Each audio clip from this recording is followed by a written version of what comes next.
Good morning, dear students, and welcome back for the second session of chemistry.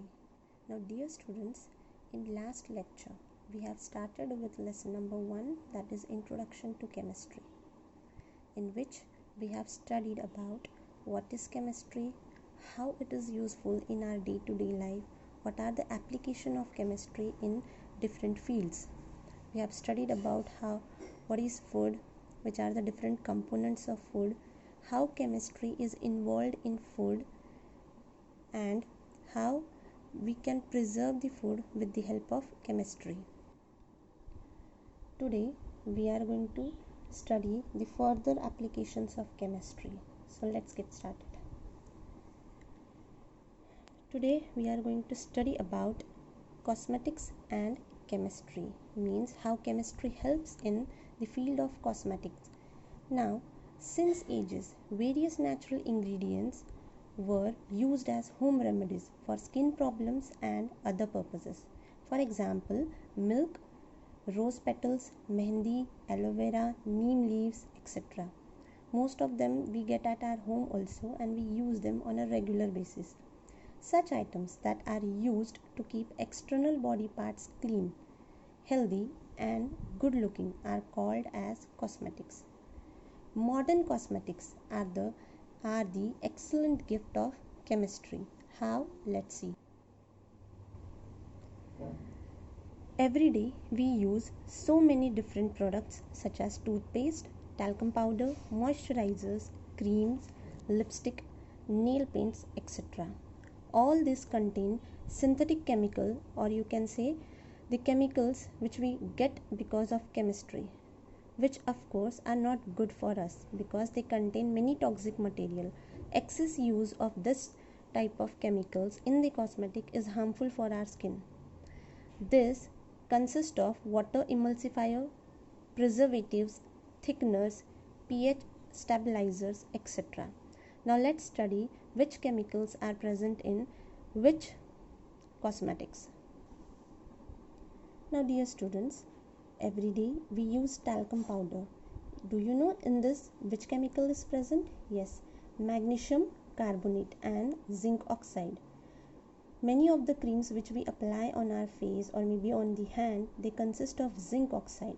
Magnesium carbonate and zinc oxide are the chemicals which are used in the cosmetics. Now nail paint, lip color and sunscreen which we use on a daily basis, even they consist of a chemical called titanium dioxide. This titanium dioxide, it is present in sunscreen to protect us from the sun's harmful rays, and it does not form any white layer on our skin, means it does not look patchy. The next part about chemicals in cosmetics is foaming products. Foaming means we say like bubbles are formed, and in Hindi we say jhag. So foaming products like shampoos, toothpaste, shower gel, they contain sodium lauryl sulfate or sodium lauryate sulfate. Okay.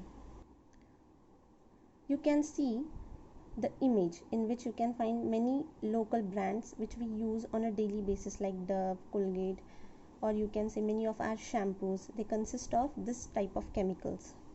Now let's go to the next slide. Now after cosmetic, the next part of the lesson which we are going to learn is about clothing and cosmetic, means. So dear students, the next part which we are going to study is about clothing and chemistry. It is believed that the use of clothes came into existence almost 30,000 years back. Our ancestors were using leaves or skin of animals to hide their body parts, means long time ago people were not using clothes to cover their body. Slowly as they developed, they understood the importance of clothes and they started using them. Then around 3000 BC, production of silk was started in China, and at the same time cotton was discovered by people of India. Now let's move further. You can see how different type of clothes we use in our day-to-day life. Now these clothes which we use, they are made up of different type of fibers. Now these fibers, when they are woven, we get cloth, and from that cloth when we stitch we get clothes. Of course, there are two types of fibers: natural fibers and synthetic, or even called as artificial fibers. These natural fibers are obtained from plants or animals. For example, cotton, silk, hemp, wool, flax, etc. If you see this natural fiber, they are very much comfortable, but they are not much durable, means they are not long lasting. The second part is about synthetic fiber. They are obtained from chemical substances. Example, nylon, rayon, terylene, etc. These are more durable than natural fiber, means they have a long life, plus they are easily dyed, means we can color them, they are stretchable, they are waterproof. So I hope you have understood difference between natural and synthetic fiber. Let's see the next slide. Now you can see these are the images of few natural fibers which we get, such as cotton, jute, flax, coir, hemp. This is the image of synthetic fibers. Now dear students, these synthetic fibers, they have many disadvantages, such as they can cause allergy, stickiness, means they get stick to our body, not meant for all weather, means the synthetic fiber you cannot wear in all climatic condition or in all weathers. They can catch fire very easily. That's why it is recommended that while cooking or whenever you are working near fire, you should never wear any synthetic clothes. Instead of that, always wear cotton clothes. Because of this disadvantages, semi-synthetic fibers were produced, like terracotta, which are the combination of cotton and terylene. Let's go to the next slide. Now after clothes, the next application of chemistry is in the field of medicine, a very important field. Now we all know medicines are the chemical substances used to cure or prevent diseases. They are obtained from plants as well as animals. And these medicines are classified into various groups, which we are going to study in detail. You can see the image of few of the medicines. Okay. Now dear student, the first type of medicine are the antibiotics. These antibiotics are the chemical compounds used to prevent infection caused by microbes, either by killing them or inhibiting their growth. Inhibiting means what? By slowing down the rate of their growth or reproduction. Example, black pepper, a very common ingredient which we get at our home. It is one of the best natural antibiotic. There are some man-made antibiotics also. You must have heard about them, like penicillin, streptomycin and amoxicillin, which are very commonly used to treat many different type of diseases. The second type of medicine are analgesic, used to relieve pain, means they act as a painkiller. Whenever there is a pain in your body, you take this medicine. Example, aspirin and paracetamol. The third type of medicine which we are going to study is antipyretics. Now these antipyretics are such type of medicines which helps in reducing fever. Example, aspirin and paracetamol. You must have observed the examples of analgesics and antipyretics are almost same. Let's go to the further part. The fourth type of medicine are the antiseptic. Again, very common medicine which we find at our home. They prevent the growth of microbes, especially on our skin or any body part.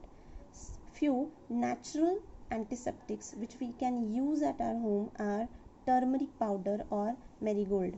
Neem leaves, you can say neem leaves, neem bark, its trunk, they all are medicinal. All parts of neem are medicinal. Okay, tincture of iodine is a man-made antiseptic used on cuts and wounds. The fifth type of medicine which we are going to study are antihistamines. Now, this antihistamine are such medicine which prevent or cure allergic reactions such as rashes and breathlessness. So you must have seen many a times on our body we get rashes, maybe sometime because of some clothes, because of some other infection.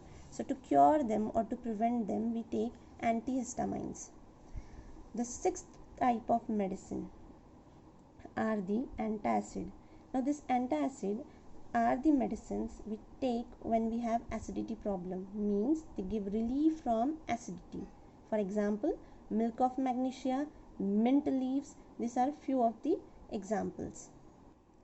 Now dear students, going further, we will study about how chemistry has helped in the field of industries. Now when I say industry, it is a very broad accent. Many industries are there of many different things. The few examples we are going to study. Okay, many substances and chemicals found naturally are organic compound, means many of the chemicals which we get naturally, they are called as organic compounds. Many are made by humans by using naturally occurring inorganic substances. Now we will study the first example of chemicals in industry.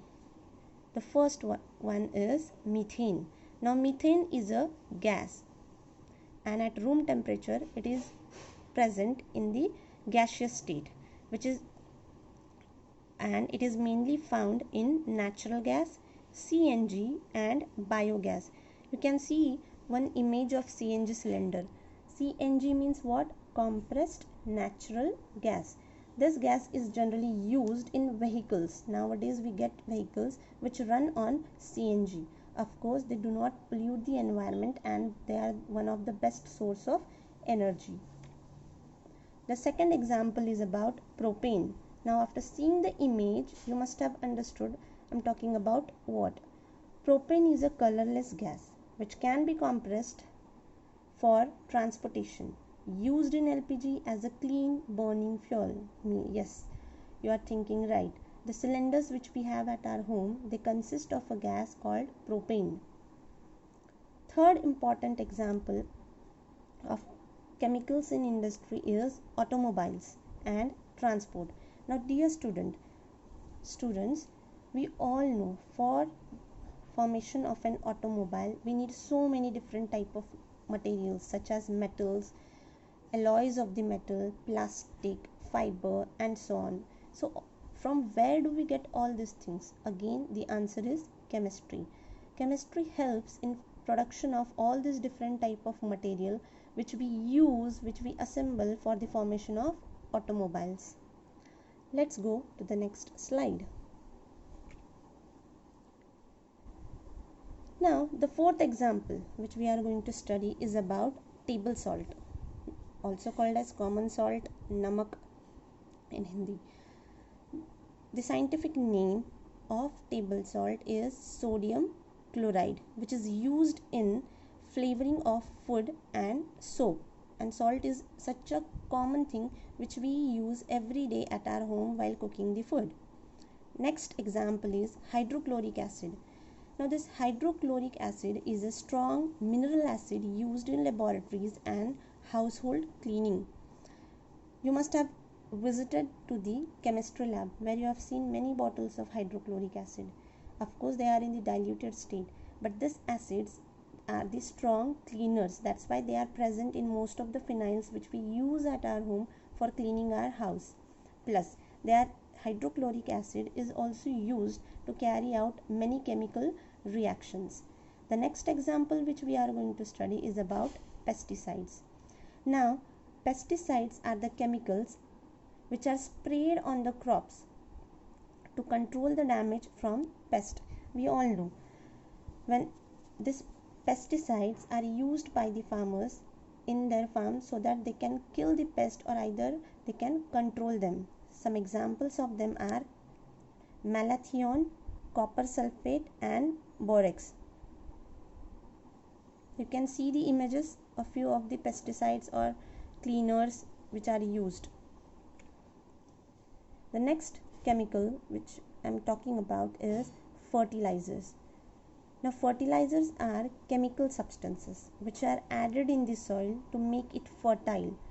Means these fertilizers make soil fertile by adding essential minerals, essential nutrients.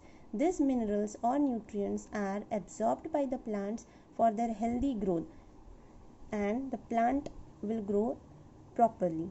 Examples: ammonium nitrate, urea, superphosphate. These are the most commonly used fertilizers by the farmers.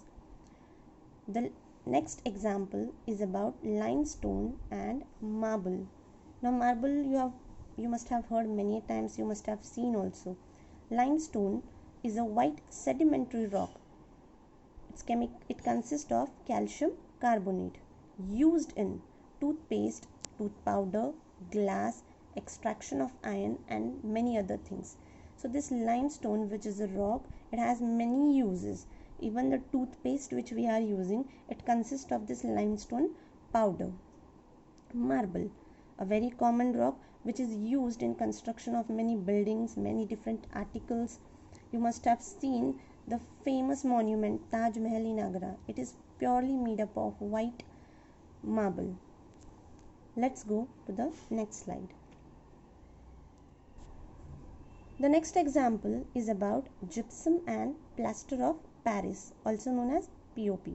Now gypsum is what? It is hydrated calcium sulfate, and whenever this gypsum is heated, it gets converted into POP. I'm telling again, whenever you heat gypsum, it gets converted into POP. Now this POP or gypsum are used in cast, molds, decorative ceilings or items and pottery. You can see in the image how ceilings are designed, they are decorated nicely with the help of this POP and gypsum. The next example is about cement. Now again a very common thing which is used, which is seen by you all. Cement is a fine powder of limestone, gypsum and clay. These three things are mixed together in some specific proportion to make cement. This cement, of course, we know it is used in construction sites for making roads, bridges, houses, dams, etc. White cement, which is used in making mosaic tiles. Correct? Next point is about water repellent calcium stearate is mixed with cement in order to make it waterproof. Means when you add this calcium stearate in cement, it becomes waterproof and it will stop the leakage. So dear student, here we end the part of chemicals in industry. I hope you all have understood and you will remember all the things which I have taught. So goodbye for now. I hope you have a nice day ahead.